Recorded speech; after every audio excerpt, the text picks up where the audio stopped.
faith. That is what we've been going with this month. And for sure, we have seen the faithfulness of God. We have seen God lifting us from one level to another. We have seen God lifting us. We have seen God expanding our territories. We have seen God fighting our battles by faith. So faith is all that we need. Faith is all that we need. Faith is all that we need. It is important to understand that faith is a weapon. So every believer that has got no faith, then he is weaponless. Every believer that is with no faith, he is weaponless. So for us to be stable, for us to stand and to succeed on this walk of faith, as a end time church, we need to have faith. We need to have faith in all our walks. Hallelujah. So if you believe you have a glorious future, you will declare it. So kama uko na destiny mzuri ama maisha mazuri ya baadaye, then unaanza kuyataja sasa. Haukojei mpaka ile siku itafika ili utoe testimony, lakini unaanza kuitaja leo. Bwana asifiwe sana. Kile ambacho unatarajia katika maisha haukojei mpaka itimie, lakini unaamini, unaanza kuitaja. Bwana asifiwe sana. It is important to understand that you need to believe first. You need to declare it. You need to speak it until one day it comes to pass. Bwana asifiwe sana. So it starts by believing. So if you have that in mind, that my future is glorious, that my future is greater, that my future is promising, then you will declare it now. Now that things are not good, now things that are not the way you would want, but by believing and having faith of that future that is glorious, you declare it each and every day. Bwana asifiwe sana. Amen. So in class 1, it is not a sin for a child to say, when I grow up, I'll be a doctor. When I grow up, I'll be a pilot. It is not a sin. It is not a sin. Bwana asifiwe sana. And therefore today I have come just to declare to all of us that what you see in future, you need to talk about it now. Bwana asifiwe sana. You need to talk about it now. So don't keep quiet. Every time you see your future, it is important to call it wherever it is. Bwana asifiwe sana. So haustahili kunyamaza. Haustahili kunyamaza. Lazima uanze kusema. Lazima uanze kutangaza. Lazima uanze kuibuild na maneno yako. Bwana asifiwe sana. So you need to understand there is something that is ahead of you and you need to build it. You need to work on it by saying it each and every day. Bwana asifiwe sana. So whatever you have not said, you have not believed it. Whatever you have not said, you have not believed it. Kile kitu ambacho unasikiaga ugumu wa kuisema, bado haujaiamini. Bwana asifiwe sana. Kile kitu ambacho haujakisema, bado haujajenga imani kwa ajili yake. That is why inakaaga ndani tu. Nasema siku moja nitafanya. Siku moja iko ndani tu. But ni moyo tu unajua. Ni moyo tu unasemaga, but it has never come out of your mouth. Why? You don't believe in it. So until you build your faith on that, then you will speak it. So it starts in your heart. You build it by speaking each and every day.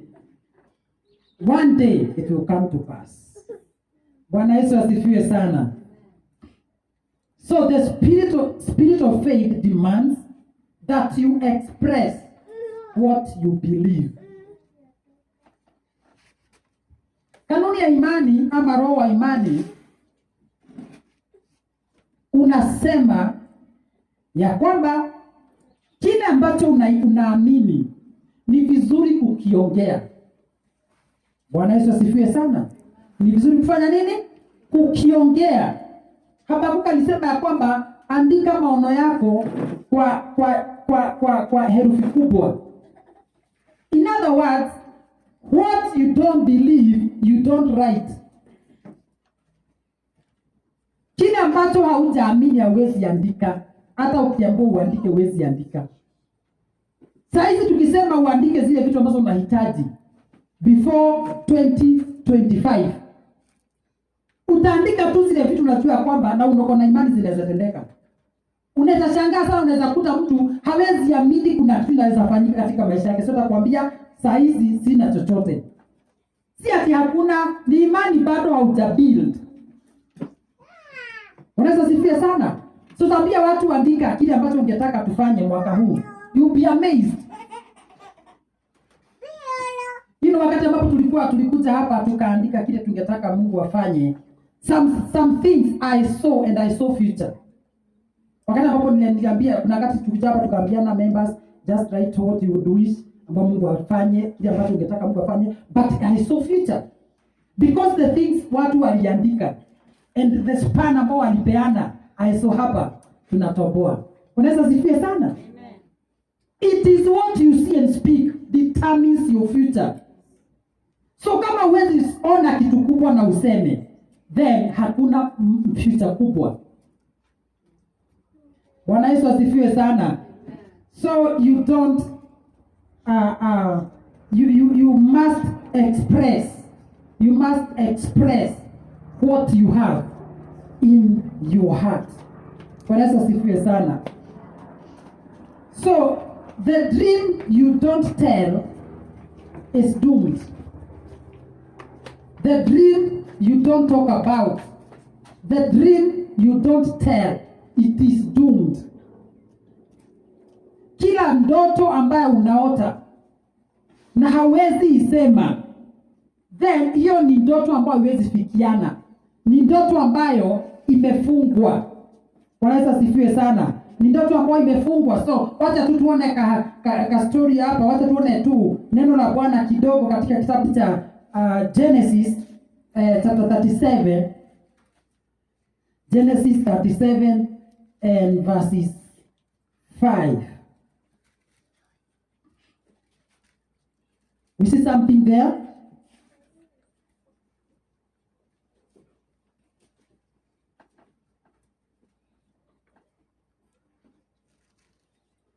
Biblia inasema kwamba verse 5. Now Joseph had a dream. Had a what? Dream. A dream. And he told it to his brothers. And they hated him even more. He had a dream. He told others. They hated him for the same.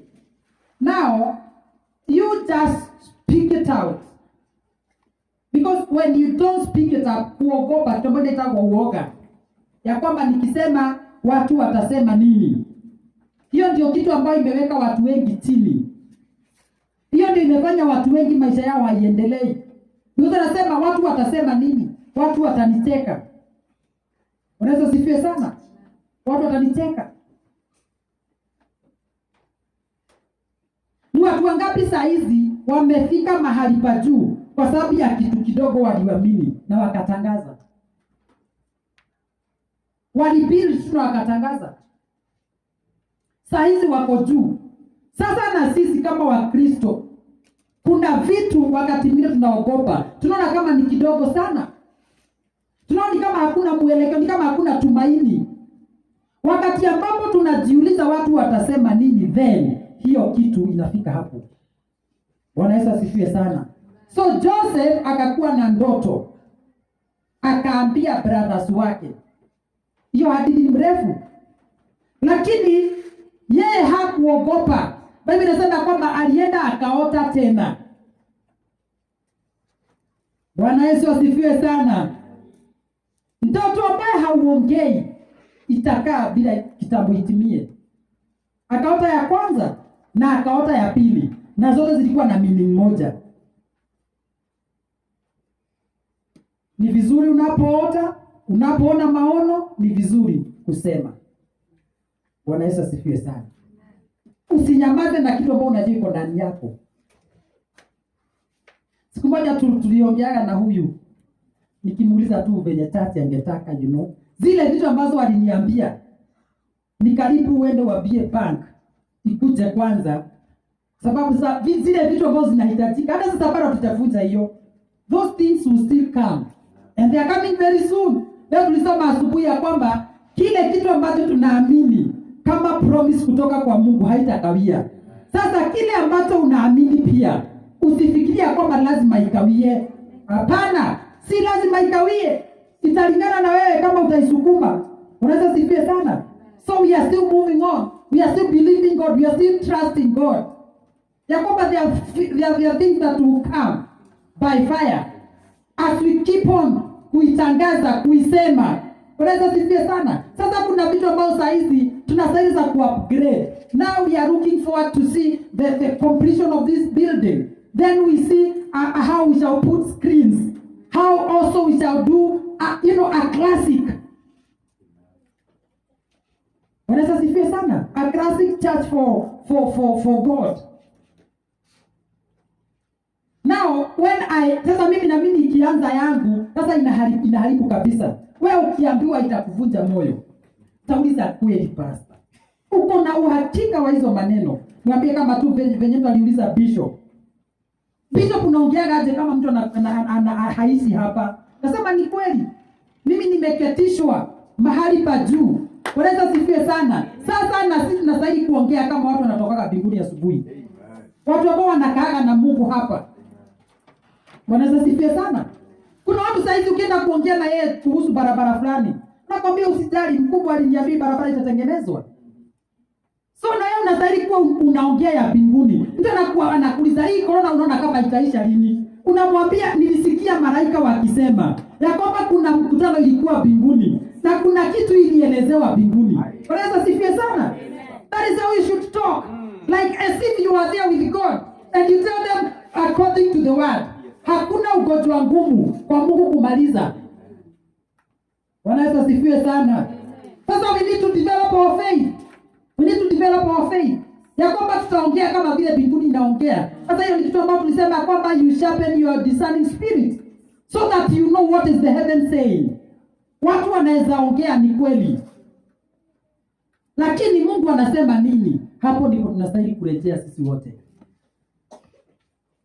Wanaweza sifia sana. So wakaongea kwanza na ya pili, wakamchapa, wakamchukia, lakini haikukosa kutimia. Bwana Yesu asifiwe sana.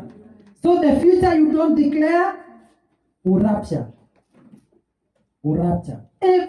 Every future you don't declare. Kile kitu ambacho hauwezi sema utakuwa. Hata nani akikuja akuombee, hawezi kuwa. Kile kitu ambacho haujawahi tamani kuwa. Wanaweza sifie sana. Hakuna mtu kitu namkutaka abrupt. Nasema unajua sikuwa na expect. Mimi sikuwa na expect tutajenga nyumba kama hii. Ni kitu ambacho mtu upangaga. Wanaweza sifie sana. Na hata kama utaletewa funguo, ni lazima uinue imani yako. Kama hiyo ndio raina ambao unaendea. So unaamini kwamba siku moja nitapewa funguo. So that is what you believe in. But also haunyamazi. There are also vitu ambazo unafanya ambazo za kuinua imani yako ili funguo zikuje. Huwezi kaa tu hivyo useme mtu akuje tu hivyo. Have you ever noted that kuna wakati una demand unataka kupata pesa? Na unaomba. What you do that time? Unaita mtu ambaye ako na pesa zako akaribie. But huwezi nyamaza alafu ikuje. Ni lazima kuwe kuna kitu ulikuwa umetamani, lakini fedha zikakuwa chache. So you believed God for a top up. Then Mungu anatuma mtu kutoka mbali. Na tunakwambia hata tutaionana. So anakupatia tu kama ngiri 10 hivi, anakuambia sio kunywa soda. Kuna kitu ulikuwa umefanya, kuna kitu uliomba, uliamini, uliona, ukaitangaza. Wanaweza sifie sana. So vita ambao hauonagi hiyo future ambayo huwa hauoni ni ngumu sana ifikiane, na hii iende kwa kila mmoja wetu, na especially wale ambao tuko shule. Kile kitu ambacho hauwezi ona na kuitangaza haitawahi fikiana. Ni rahisi sana kwa mtoto ambaye anatamani siku moja akuwe mwalimu kuliko mtu ambaye mtoto ukimuuliza utakuwa nini akwambia hakuna. Na hiyo ni danger. Unastahili kuforce mtoto wako mpaka itamke. Hata afadhali itamuke 5. Unaweza sifie sana. Hata afadhali itamuke 5.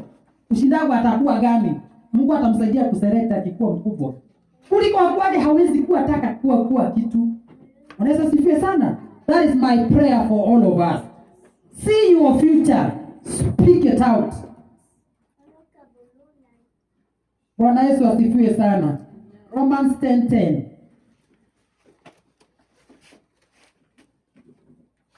Romans 10:10.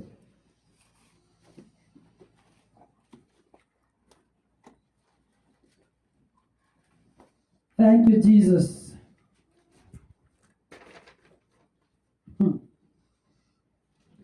For with the heart one believes unto righteousness, and with the mouth confession is made unto salvation. So it is the heart that believeth, and the mouth is to speak or to confess. Kama haukuambiwa rudia nyuma yangu, na hiyo ndio sana sana watu wanagojeaga. Ni ngumu sana uamini kwamba umeokoka, kwa sababu bado hauja confess. Until you confess, salvation is believing in your heart, something you develop in your heart. You see, then you come and confess it. So until it is confessed, then it is not there. Hallelujah. So never stop calling what you want. You may be mocked, but the end be glorious. Usiogope kusema. Watu wanaweza kukucheka. Watu wanaweza kukudharau. Watu wanaweza ona kama haitafanyika. But ukipasuu, ukifuatilia. Imani ni kufuatilia. Haionekani, but ninaiona kwa macho ya kiroho. Kuna kitu ambacho ninaona. Wanaweza sifiwe sana. There is something that there is in my heart that I'm pursuing. 2 Corinthians chapter 4 verse 13. Wakorintho wa pili 4 na mstari wa 13.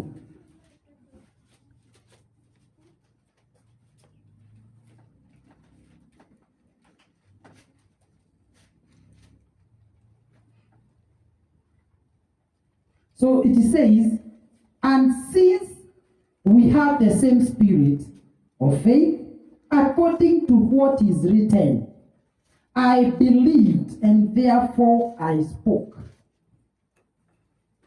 So, since we have the same spirit of faith, na ndio ni shida kubwa saa hizi as we come out of this place. When people walisikia the same message, but some believed, some opposed. It will work to them that believed and not to them who opposed. So you build your faith. Sasa nasema kwamba kulingana na kile ambacho tulisikiza kimeandikwa tukaamini, kwa sababu tuko na roho moja wa imani. So kwa kile ambacho kilikuwa kimeandikwa, so tukabelieve, na hiyo tukaongea kile ambacho tuliamini, ambacho kilikuwa kimeandikwa ndicho tulichoongea. Katika Bible watu wengi ambao walifaulu ni kwa sababu walisoma na wakakuwa na conviction ndani yao ya kwamba this is the word of the Lord and therefore we follow it. Bwana Yesu asifiwe sana. And therefore today it is what you believe written in the Bible that will work for you as you speak it out. Bwana Yesu asifiwe sana. Ndio haya mambo mengine yote yanawezaisha. Lakini kumaliza maneno mengine nguvu ni kutumia neno lililoandikwa. Mtu anaweza kukwambia umelaaniwa. But you read the Bible and tell them, no, Bible says I am blessed. So and then you stick to that. Inakuwa na hata hiyo inanisumbuaga sana. Mtu anaweza amini ya kwamba maneno yaliyosemwa yako na nguvu kuliko neno ambalo limesomwa. Wanaweza sifiwe sana. You know? Sasa mtu anaishi na hiyo kitu ambayo ilisemwa. Na anatangazaga sana. Mimi niliambiwa siwezi pata gari. Niliambiwa siwezi pata gari. So unamwambia Biblia inasema ya kwamba vitu vyote mzuri ni za Mungu. Na Mungu huwapea wale ambao wanawapenda. Siwe ni mpendwa, lakini ukumbuke ilisemwa. Na mpaka utoke hapo. Kuna vitu ambazo, kuna misemo unastahili kuiwekelea neno la Bwana juu. Na umaanishe na utangaze, mimi nitanunua gari kupitia yeye anipeaye nguvu. Bwana alisema ya kwamba sasa naweza mambo yote. Sasa hakuna kitu wewe utajilimit. Bwana sifiwe sana. Kwa maneno yetu ndio tunajifunga. It is my prayer to all of us. Please let your mouth speak what you have read and what you believe in the word of the Lord. Not what people speak. Not what people say. Bwana Yesu asifiwe sana. So we have the same spirit of faith and we have believed what was written. Then we have spoken. You read a scripture, you hear, you believe it, then you speak it. It will automatically work for you. So never speak misfortune. You don't talk misfortune and secure fortune. You see, never speak misfortune. Because you cannot speak misfortune and secure fortune. Hiyo ni kusema ya kwamba ukisema umelaaniwa, hakuna mtu anaweza badilisha hiyo. So kile ambacho unachosema unakaa kusema hicho ndicho ufanya kazi haraka. Unaweza sifia sana. You need to change your saying or speaking. You need to tune what you are saying. You need to understand that what I'm saying may work quickly than what I don't even say. Unaweza sifia sana. Usema ya kwamba moyo wako unaamini umepona, lakini kile ambacho unatangaza bado unasema wewe ni mgonjwa. Haiwezi fanya kazi. Unaweza sifia sana. Haziwezi endanisha, moja lazima itashinda.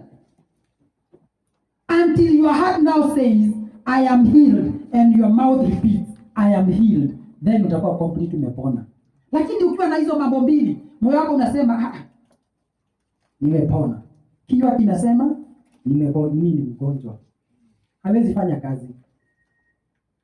Unaweza sifia sana, ni mpaka uamini. Naweza kuwa na hisi uchungu, lakini moyo wangu unaamini niko sawa. Kinywa changu kinakiri niko sawa. Kuna mtu mmoja katika Bible, wakati Elisha alikuwa anaenda kutembea, anapitia kwa mama fulani hapo, anampatia nyumba mahali pa kuishi. Then huyu mama siku moja akamjengea nyumba. Wakati alijenga nyumba, Elisha akajiuliza ni nini ambacho huyu mama hana.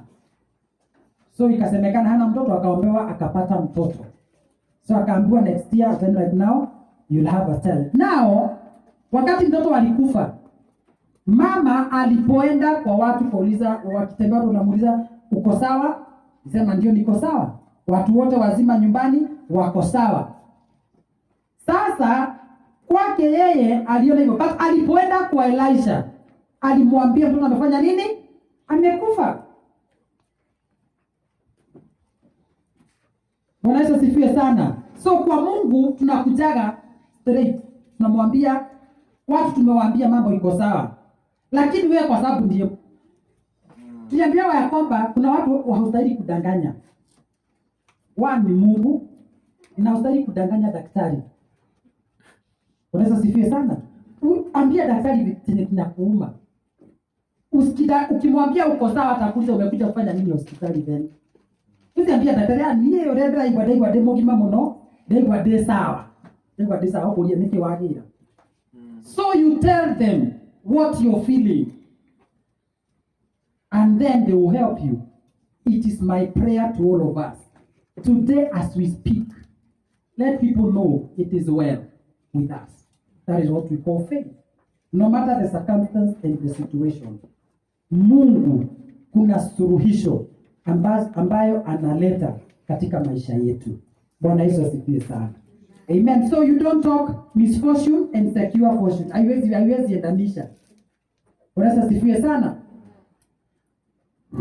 Thank you, Jesus. We worship you. So, John chapter 8, verse 58.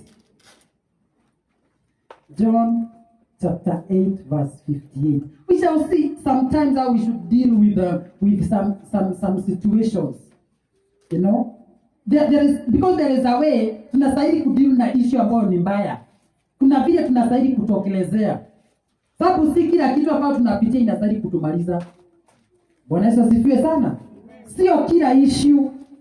Niliwaambia kwamba if my grandmother was taken to hospital before awekwe kitu ya kwamba ni kurogwa amerogwa, angekuwa uhai mpaka leo. But aliwekwa kitu mbaya, kaambiwa wewe umerogwa. So yeye alikaa akiamini kwamba uchawi utamponya. But katika harakati ya kungojea akakufa. So if people just took, wakati alianza kungojeka kidogo, kama walimpeleka hospitali, angekuwa treated na angekuwa sawa mpaka sasa. But somebody akakuja na inaitwa imani dhaifu. Imepotoka. So ukiwa na imani mbaya, kitu mzuri haiwezi tokea. Bwana Yesu asifiwe sana. So you need to develop the right spirit. Amen. So verse 58 inasema, Jesus said to them, most assuredly I say to you, before Abraham was, I was, or I am. Ilikuwa story ya the elders, the watu ambao walikuwa na sue Jesus wamuue. But now wakati walimuuliza, walikuwa nafikiria kwamba, sababu alisema kwamba kitu ya kwanza wewe unajiita wewe ndiye mkubwa. Wewe ndiye mkubwa wa Yahudi, wewe ndiye priest, wewe ndiye, wakamuuliza, walikuwa wanataka kuinsist. So that akisema si yeye hawatamuua.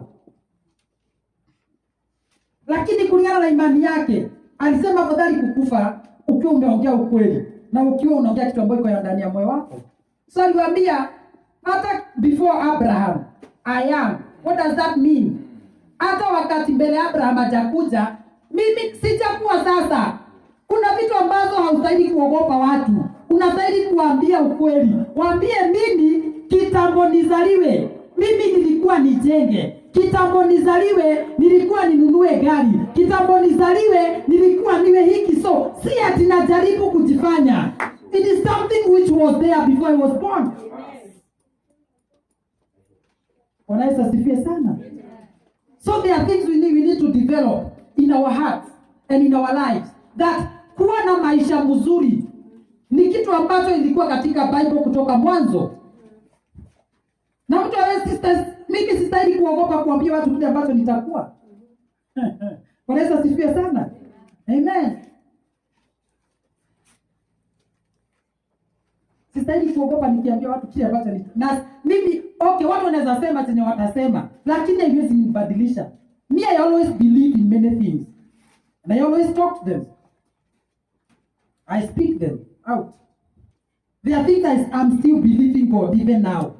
There is something I'm looking forward to. Every day I have to say it. Bwana Yesu asifiwe sana. So Jesus hakusema yeye si yeye. Hapana, walitaka aseme yeye tu ni nabii wa kawaida. Aliwaambia hata kitambo Abraham akuje, mimi nilikuwa. venye tu niko hajakuwa leo. I was and okay, before Abraham was, I am. Hiyo ni kumaanisha ya kwamba mimi ni yule yule tu. Hata before Abraham mimi ni yule yule tu, sitabadilisha.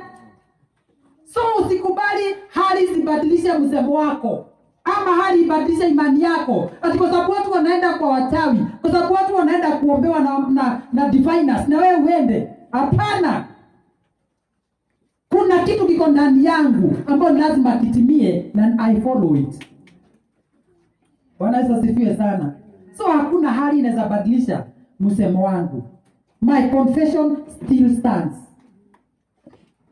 Bwana Yesu asifiwe sana. So Jesus stood. He did not hide his identity, even though they planned to kill him. He stood, not like Peter. Peter said, no, I don't know him. Hiyo ni uoga inapoingia ndani ya mtu. Akasema, mimi hata tujawahi kutana naye mahali.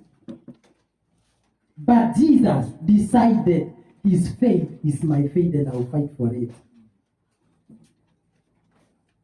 Sasa unasikia watu wakisema, unasema kai, na kweli itatendeka.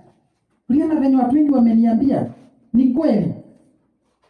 Unaletaka imani yako chini, na hiyo kitu ni ngumu sana itendeke. Every time mtaketi chini kuongelea kitu ambacho unaamini, na watu waleta impossibilities na waanze kuzichukua, haitawahi fikiana. Haitawahi fikiana. Haitawahi fikiana. So every time stand with the right thing. What is in your heart? What you believe, the word you have read, the word has been spoken to you by prophets, and you see kitu ni ya ukweli na ya mzuri, you pick it. Bwana Yesu asifiwe sana. Amen. So what you don't say, you will never see, because your word is a seed. Your word is a seed. Your word is a seed. Now sijui tutafanya nini, because some of us zile seed tulipanda lazima kwanza tuzimoe ili tupande zingine. Unaweza sifiwe sana. There is a seed. There is a word that you spoke. Sema mimi siwezi, mimi kama nilirogwa. Now you need to develop another seed, that is a word from the Bible, and you start working on it. Then you speak it out so that you approve that one ambao ulisema umerogwa. Ili wanze ingine ya kusema nimebarikiwa, uiboost mpaka ifikiane. Unaweza sifiwe sana.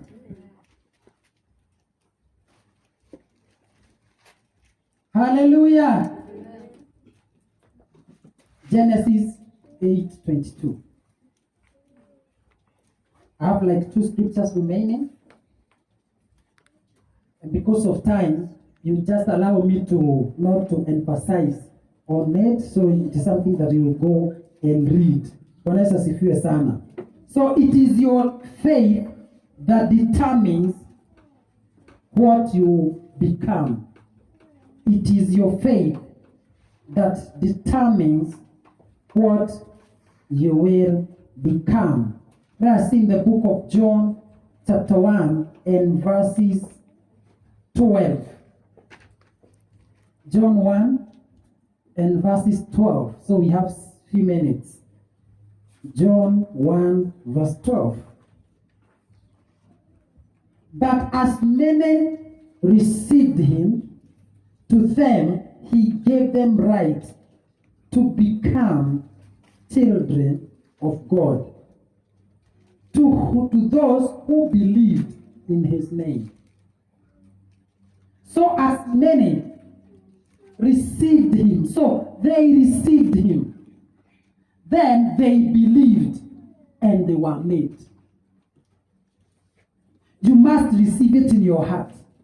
You must believe it with your mouth and declare, then it shall make you.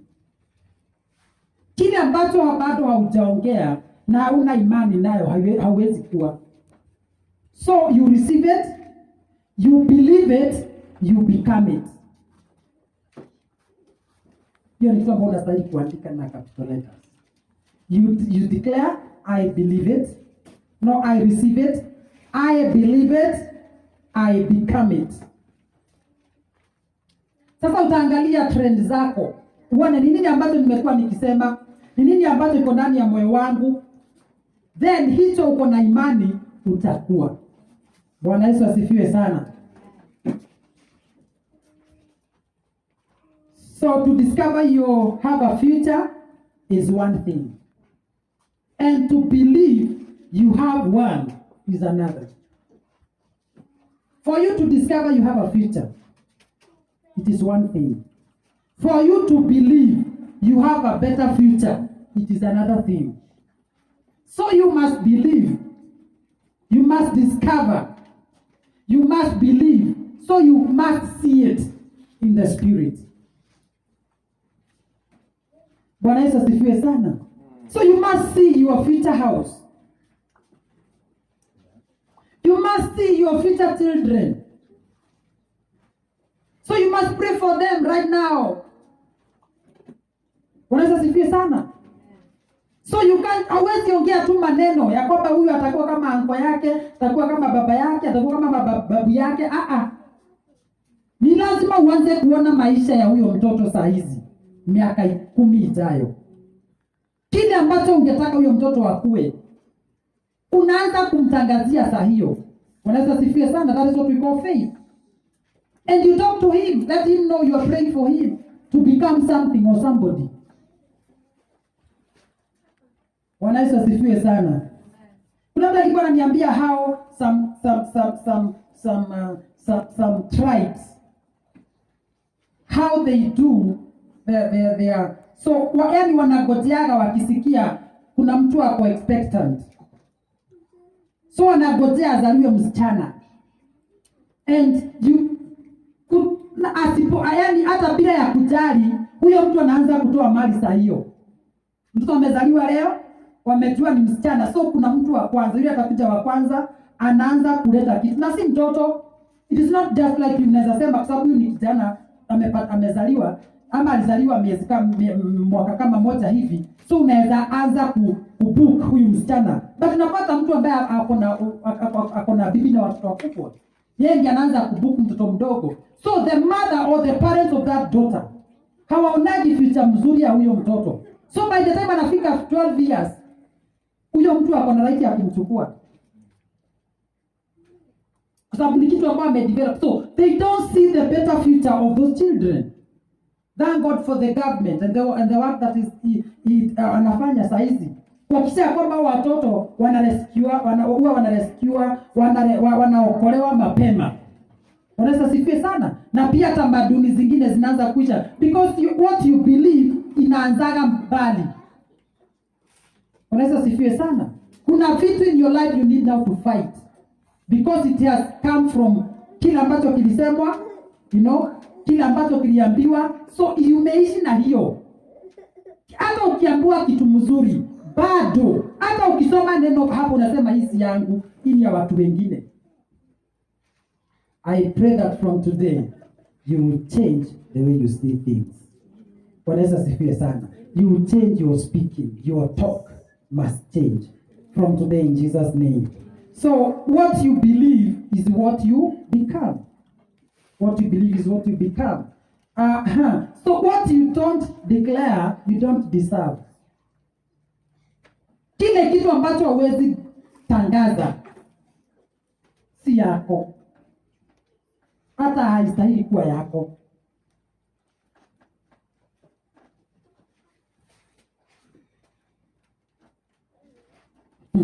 Bwana Yesu asifiwe sana. Siku moja Jesus alisema kwamba mimi ni mzabibu wa kweli, ninyi ni matawi. So hiyo haiwezi badilisha as long as umeokoka. Hiyo ni lazima uamini kwamba I am a branch. Na hakuna kitu inaweza, ukishaokoka hata tamaduni ama nini haiwezi badilisha hiyo statement. I am a branch. Jesus is the vine. So haiwezi badilisha, so you stick to that. And you believe it. And you live it. Bwana asifiwe sana. uishi hiyo. So what you don't declare, you don't deserve. It is important to understand that. Bwana Yesu asifiwe sana. So your mouth is the gateway to your future. Kinywa chako ni mlango wa maisha yako ya baadaye. Sasa utatumia kinywa chako vizuri. Bwana Yesu asifiwe sana, kutengeneza future yako. So you have to know how to use it before it will allow you to get where you are going. So it is your mouth that allows your future, allows you to get into your future. So kinywa chako ndicho kiko na funguo ya future yako. Sasa venye itakuwa ni kinywa chako ndicho kina tune, kinatengeneza ama kinaharibu.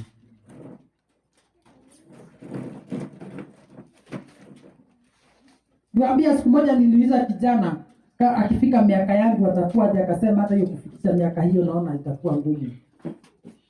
So mtu yote ambaye haonagi maisha marefu hawezi kuishi hiyo maisha.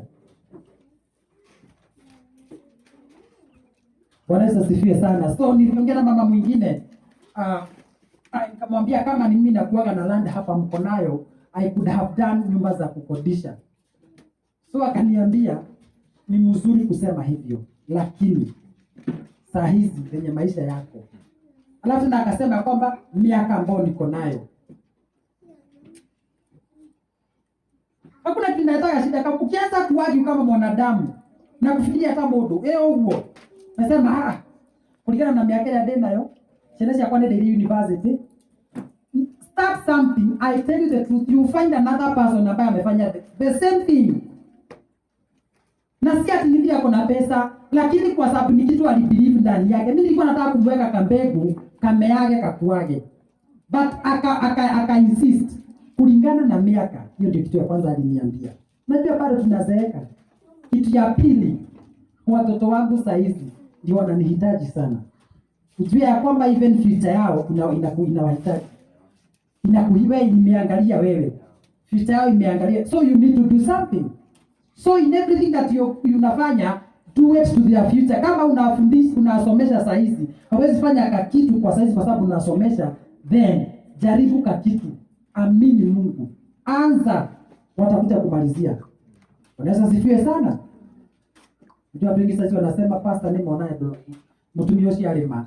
But let me tell you, mambo ya faith si vile unaona. Hapana, ni kitu ambacho kinamea ndani. Unaionea kwa umbali. Unaweza sifiwe sana. Amen. Do you know you can start something and na ifaulu? Tumejenga tu hapa, serikali iko imesema hata watu wasitishwe offering kwa church.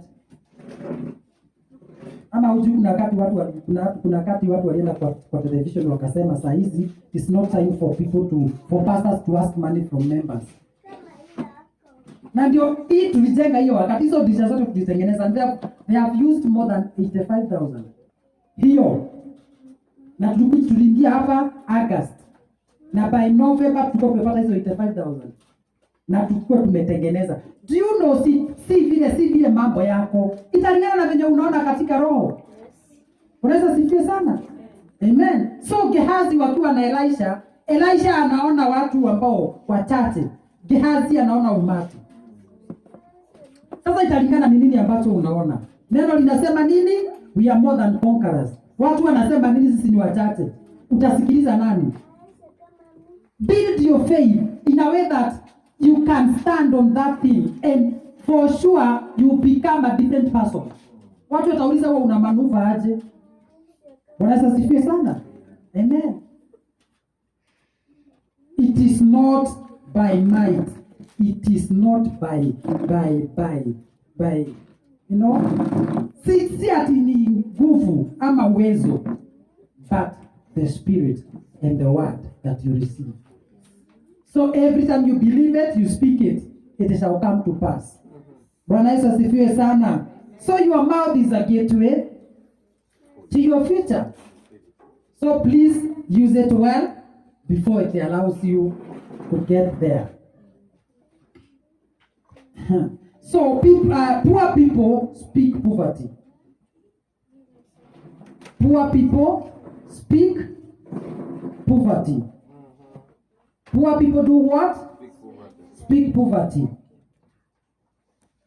Wealth people speak of wealth. Nasikia mtu anasema gari zake ambazo zinakuja, hata alioda ndege inakuja. Ukiwa mtu ambaye imani yake iko chini utasema, "Why ndege hiyo?" Uti ugadi kwa nayo. Ni kweli hiyo statement itakuwa mzuri. Hiyo statement itakuwa mzuri. But jua hata wewe unaweza nunua ndege. Unaweza sifiwe sana. Hakuna kitu mzuri kama hiyo. Ukiona mtu amepata kitu, unachapen imani yako. Unasema angĩkorwo nĩ arakire na nĩguo agereire tena mwĩngĩ kũngira, ona nĩguo akatera ũkire. Unaweza sifiwe sana. Amen. So you believe kama anaweza kupeleka watoto secondary na penye hata hana pesa, hata mimi nitapeleka. Unaweza sifiwe sana. So ukaaje hapo ukufe? Hapana. Ukaaje hapo ukufe? You believe it, you speak it. Unaweza sifiwe sana. So I am not poor. So that is what the Bible says. Tell the poor they are. Tell the sick.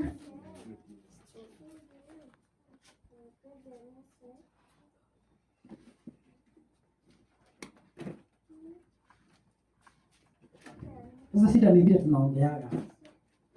Kitu ademire. Warogirwo na waturogiria alikuwa. Sasa sisi kuna vitu hatuwezi pata. Hiyo statement tunastahili kubadilisha kuanzia leo. Nasema kama kuna boma imebarikiwa, iite hii yangu. Unaweza sifie sana. Kama kuna watoto watakuwa na nidhamu, count on mine. No matter how they are now. Sasa shida ni ya kwamba ukiona kitu kameza kushukua sasa wewe unaanza kuwaka. Sasa shida ngoma hizi ya kuitoishi. Hakuna shetani za kwenu. Wewe ndiye unazipea majina. Unaweza sifie sana. Hakuna mtu hapa anakuwa na mashetani ya kwao. Hakuna. Kuwa na imani ya kwamba hawa watoto, no matter what they have started, I know one day I'll give a testimony. Bwana Yesu asifiwe sana. Sasa italingana na neno ambao unachukua na unakimbia nayo, hiyo nitakusave. You declare the word. Don't declare the saying of people. Many things I have heard our people say. Kama tulifuata saa hizi tungekuwa katika shida. Kama tulifuata zile stories zilikuwa kwetu nyumbani. Kama tulizifuata naambiwa fanyeni hivi kwa sababu ya hii, fanyeni hivi kwa sababu ya hii. Sasa sisi tulihama. Sisi tulitoka na tukahama. Sisi ni wa ukoo mwingine wa Jesus. Unaweza sifie sana. Sisi tunakaa mbinguni. Ama nyinyi mnatoka mkaji mbinguni. Biblia inasema kwamba we are seated in the heavenly places with Christ and we reign on earth. Unaweza sifie sana. So it is important for you to understand ya kwamba hapa wewe ni mfalme. Na tulisoma hivyo wale ambao walikuja hapa. Sisi ni kizazi kiteule. Chosen generation, priests and kings. Sasa sisi tunakaa mbinguni. Hakuna mtu anastahili kukutisha na maneno yake ya hapa. Hapana. Wewe acha aongee, wewe chukua neno, simama na neno.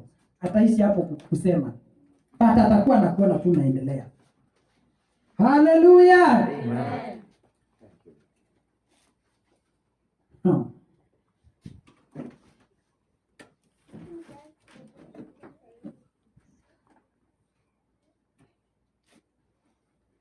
Then if you want performance, stand in faith. Call things that are not as though they were. Ukitaka kuona mambo yakifanyika katika maisha yako, simama na imani. Tangaza vitu ambazo haziko ni kama ziko. So si vile ninasikia, lakini kile ambacho ninajua niko sawa. Bwana Yesu asifiwe sana.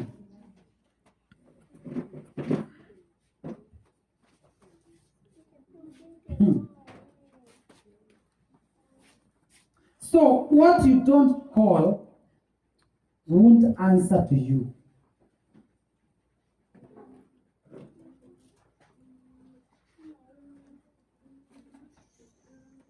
Anto. Sema yes. Anto. Eston. Yes. Michael. Yes. Joy. Yes. Sasa kile ambacho haujaita hakiwezi itika. Kama singeita na mmeitika nyinyi. Sababu sijawaita. The same in faith, what you don't call, it will not answer to you. So you need to call it. You will have it. Hallelujah. So God will make you if you let them mock you. Mungu atakujenga, atakutengeneza, atakuunda kama tu utakubalia watu wakusengenya. That is, unasema kitu wanacheka lakini hawezi move. That is what you believe in. You see? That is what you do what? You believe in. There is a cousin of mine ambaye alikuwa anasema kwamba that was the year 2000. So mimi nilikuwa wakati huo nilikuwa class 5, not 2000 but kitu 1995 hapo. So yeye akasema 1995 94 hapo. So akaniambia wacha hapo unasoma. Sasa hapa nataka kila mtu aya build imani yake wapendo. Wacha kusikiza venye watu wanasema. Soma neno, amini neno. Bwana asifiwe sana. Amini neno, simama na neno. So akaniambia wacha hapo unaweka bidii kusoma. Hiyo ndio wakati watu walikuwa wameamini the year 2000 Jesus atarudi. Si mnakumbuka hiyo story? So akasema sasa ni sawa utamaliza class 8 lakini utamaliza class 8 ambayo haitakusaidia. Juu Jesus atafanya nini? Atarudi. Nikamwambia masomo Simba yatakwenda nayo mbinguni. At least hata kama tutaongea Kiingereza, tukipewa nafasi ya kuongea Kiingereza tutafanya nini? Tutaongea. So hiyo wakati sikuwa najua venye anamaanisha. Because Jesus hata kama angekuja hiyo wakati pia ningenaweza enda. Unaweza sifie sana, unajua si lazima aende naweza enda. Pia tukutane. Unaweza sifie sana. So I said mimi sina shida nitasoma. So mimi nikasoma. Ningekamata hiyo yake. Na niseme venye amesema ni ukweli kwa sababu 2000 hiyo mwaka watu walikuwa wameamini Jesus anarudi. Na wengi walikuwa hiyo wakati wakigojea Jesus akuje wachukue. Wanaweza sifie sana. You don't take what people are saying. You believe what the word says. Wanaweza sifie sana. Amen. So you can't be mute and still make waves.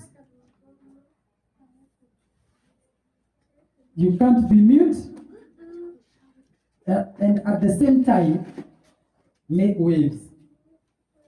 You can't be mute and at the same time make waves. So I would like you to speak with this nice speaker for microphone for speakers. So again now, okay. You see, it is mute. Hiyo imefungwa. Mute ni kuzimwa. Hawezi zimwa na ufanye waves. Ni mpaka ifunguliwe. Ndio sasa mtu aongee isikike. Ukikubali kuzimwa shida yako. Hapo ndipo naambia maombi ni ya nini unaomba. Kushinda ukisumbua watu kwa proti usiku. Unafikiria wewe tu utaenda mbinguni peke yako ama unafikiria sisi hatujaokoka? Sasa shida ni yao. Wao ndio hawana imani ya kile ambao wewe unaamini. Usikubali kuzimwa. Wanaweza sifie sana. Wakati utasikia mtu anapigana na kile unaamini, ni kukumaliza na kumaliza. Kukunyamazisha, kukuzima. Usitoe tithe, ni lazima ulipe tithe. Hii kutoa hii, ni lazima utoe offering. Lazima uende church for prayers. Si church ni Sunday, nani ajuagi church ni ya Sunday? Wapendwa, Jesus hakuwa na siku moja. Jesus alilive lifestyle ya maombi. Na si mchana tu hadi usiku. So usikubali imani yako izimwe na kitu yoyote. Wanaweza sifie sana. So as long as umemutiwa, hauwezi make waves. Tunakwambia usitoe tithe, hiyo story unasema basi amenisaidia. Usiwaitoa hata offering, ni ya nini? Unaacha, unaona amekusaidia. Mara ya mwisho nakwambia saa hata church wachana nayo, unaenda ya nini? Unamutiwa. Finally hiyo mtu anakwambia hata maombi wachana nayo. Bwana Yesu asifiwe sana. Umemutiwa. So hawezi make waves. Ni kama gari haina mafuta, alafu na una expect iende. Bwana Yesu asifiwe sana. Engine inaweza kuwa sawa. Na hiyo ndio inadanganya watu sasa. As long as you're walking and life is not bad, si mbaya sana. At least mnakula, mnavaa mavazi na mna watoto wanasoma. Yaani mko sawa. Mko sawa. So hizi mambo zingine maombi hivi, maombi hapana kwangu. One of the things that you should know, even now the people who believe there is no God, now they are starting believing there is God and they are throwing their gods out. Why?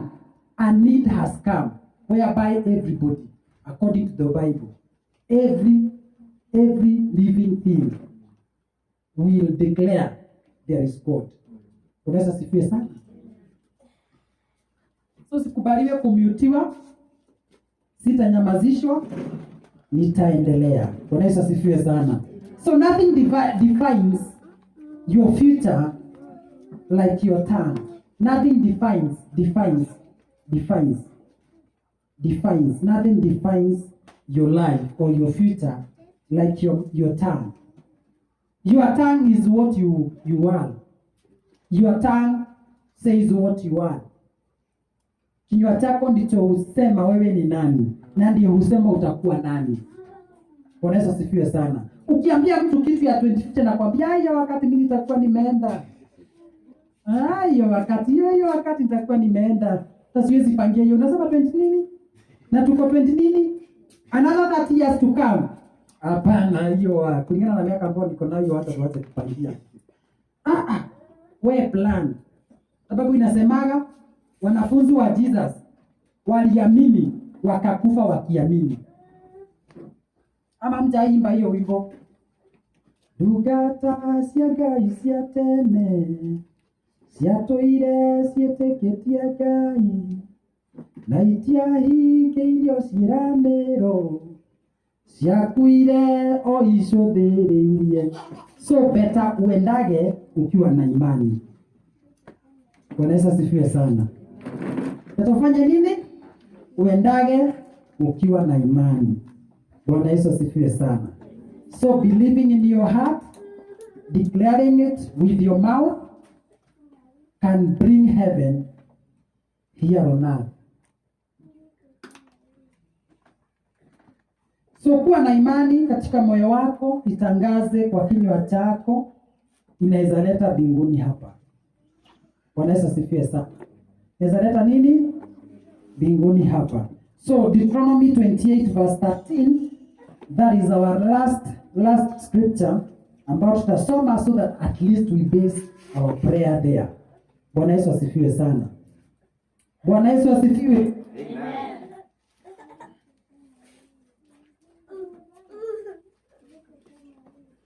28 verse 13. This is where now we will take our prayer from.